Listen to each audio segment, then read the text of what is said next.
Moving on to another story, and this is big. We're depleting coal reserves across the states that could trigger a power supply outage. Union Home Minister Amit Shah held a meeting with Power Minister R.K. Singh and Coal Minister Prahlad Joshi discussing the availability of coal to power plants and the current power demands. The Prime Minister's office is also likely to review the crisis today.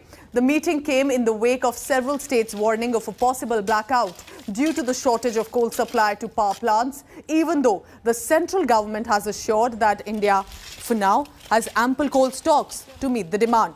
Earlier, Chief Ministers of Delhi, Punjab, Andhra Pradesh, Karnataka and Uttar Pradesh wrote to Prime Minister flagging an alarm for the shortage.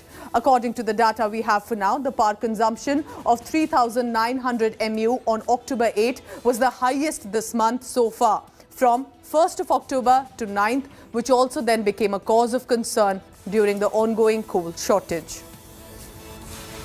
क्या situation है क्या नहीं है, ये भारत सरकार का आश्वासन वो सही है नहीं है, ये तो स्थिति बता देगी और 2-3 दिन में पता चल जाएगा। ये भी खबर थी कि कुछ अब की बार क्योंकि कोयला गीला हुआ था पानी आने के समय, जो पुख्ता इंतजाम शायद भारत सरकार को और कोल के विभागों को करने चाहिए थे, उसमें एक कमी तो पाई गई है।